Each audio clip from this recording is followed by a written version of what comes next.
The dashboard clock read 20:17 a.m. as Marcus pulled into the empty grocery store parking lot.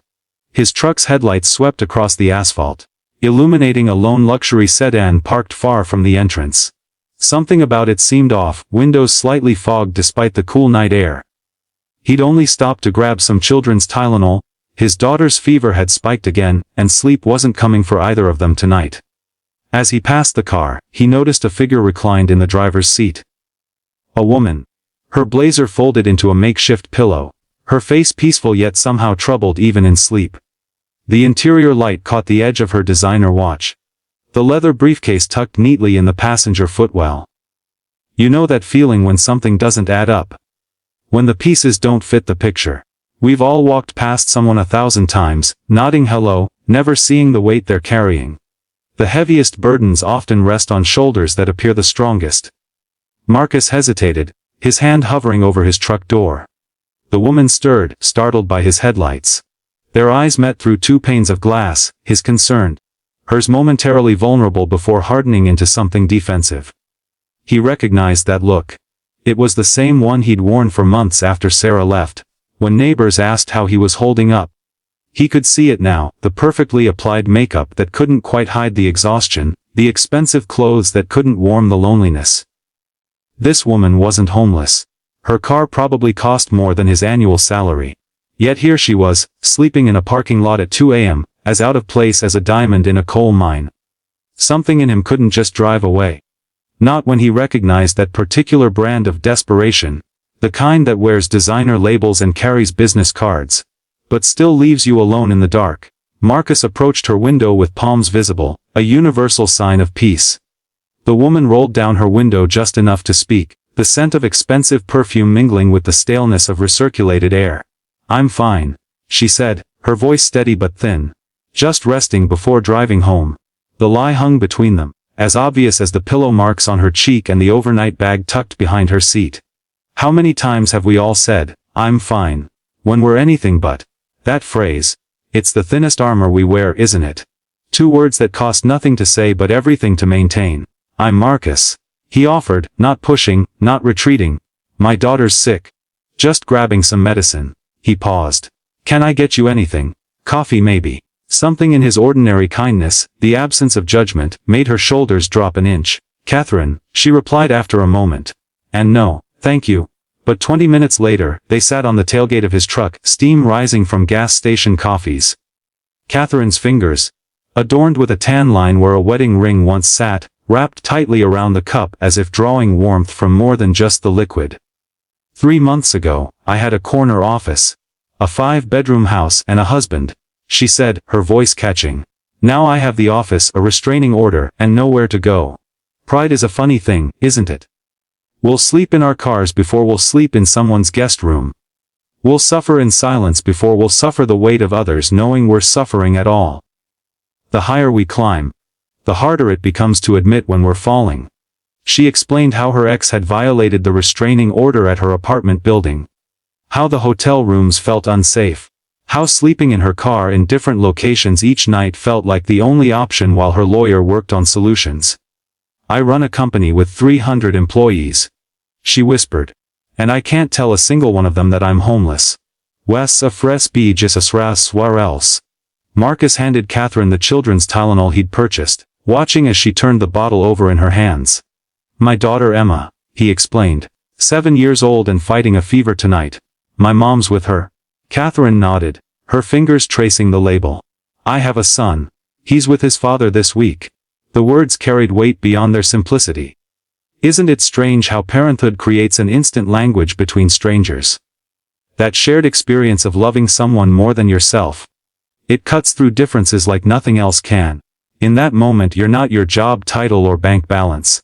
You're just someone who knows what it means to worry about a small person at 2 a.m. 3 years ago. Marcus said, his voice roughening, "I was sleeping in my truck too. Different reasons, same result." He gestured to his worn work boots, the calluses on his hands. Construction foreman now, but back then, just a guy whose wife left, whose mortgage doubled, and whose daughter needed stability more than he needed pride.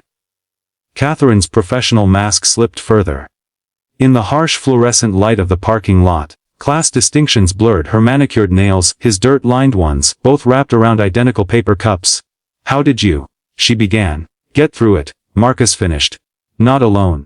That was the lesson I fought hardest against. We're taught that strength means handling things yourself. But real strength, it's knowing when to put down the weight. The most courageous thing I ever did wasn't powering through, it was admitting I couldn't.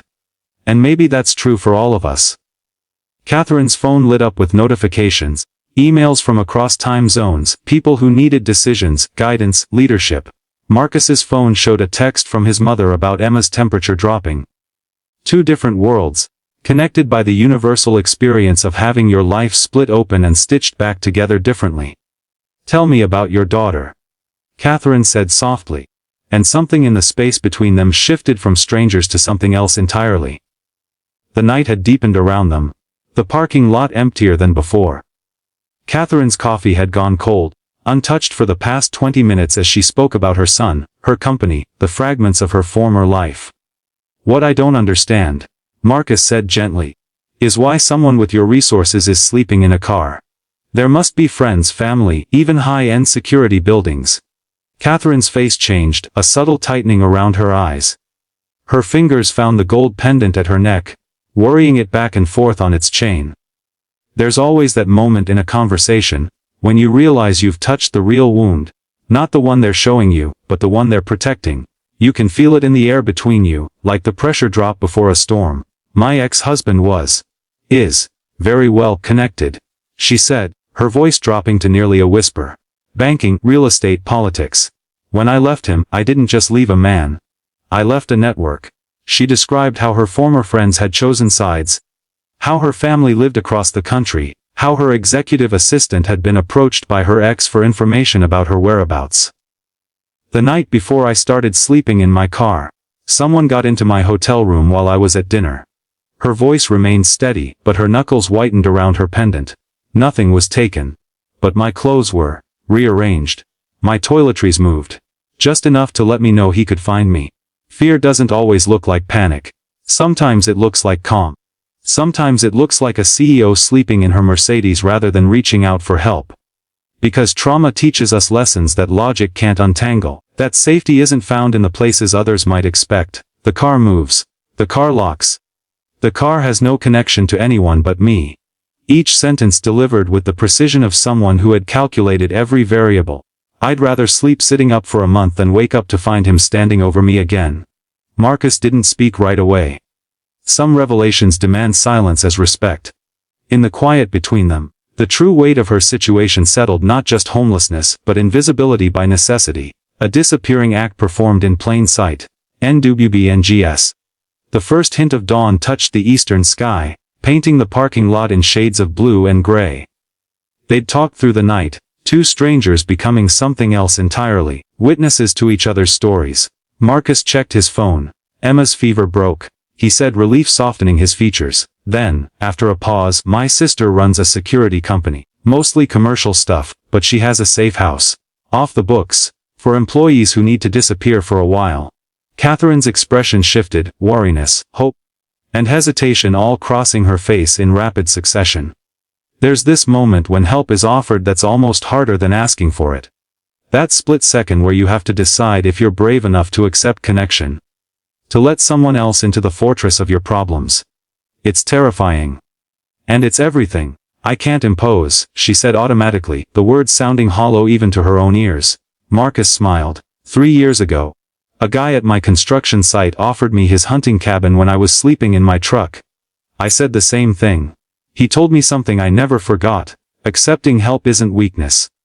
It's just your turn in the rotation. The morning light caught the moisture in Catherine's eyes, turning it to gold. We're taught that strength is never needing anyone. But maybe real strength is recognizing that we all need each other, just at different times. That humanity works best as a relay race, not a solo marathon. 3 weeks later, Catherine sat across from Marcus at a diner, her son and his daughter comparing Pokemon cards in the booth beside them. She slid a business card across the table. "My company's expanding our construction division," she said. "We need someone who understands both the work and the workers." His calloused fingers touched the embossed lettering. Is this charity? He asked directly.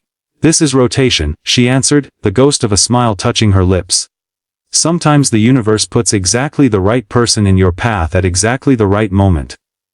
Not because you deserve it or earned it, but because that's how the whole thing works. We heal each other, we save each other, and in doing so we save ourselves.